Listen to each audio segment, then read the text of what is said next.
Good morning achievers. இன்னைக்கு அப்துல் கலாம் சொன்ன ஒரு அற்புதமான வாக்கியத்தை பத்தி பார்க்கலாம். காலத்தின் மணல் பரப்பில் உன் கால் சுவடுகளை பதிக்க விரும்பினால் உன் கால்களை இழுத்து இழுத்து நடக்காதே அப்படின்னு சொல்லியிருக்காங்க. அதாவது வருங்காலத்துல அல்லது பிற்காலத்துல உங்க பாத சுவட உங்களோட ஒரு ஐடென்டிட்டியை வந்து இந்த பூமியில விட்டுட்டு போகணும் அப்படின்னு நினைச்சீங்கன்னா, அப்துல் கலாம் மாதிரி எல்லாராலும் பேசப்படணும் அப்படின்னு நினைச்சீங்கன்னா, உங்க கால்களை இழுத்து இழுத்து நடக்காம, வேகமா நடக்கிறதுக்கு வந்து பழக்கப்படுத்துங்க அப்படின்னு சொல்றாங்க. அது என்னன்னா, ஒரு காரியம் செய்யறது வேகமாகவும், விவேகமாகவும், தைரியமாகவும் செயல்பட்டு வேகமா செய்யறது தான் இந்த வாக்கியம் வந்து குறிப்பிடுறாங்க.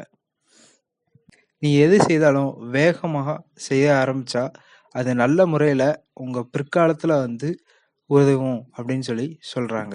Thank you. Be with success.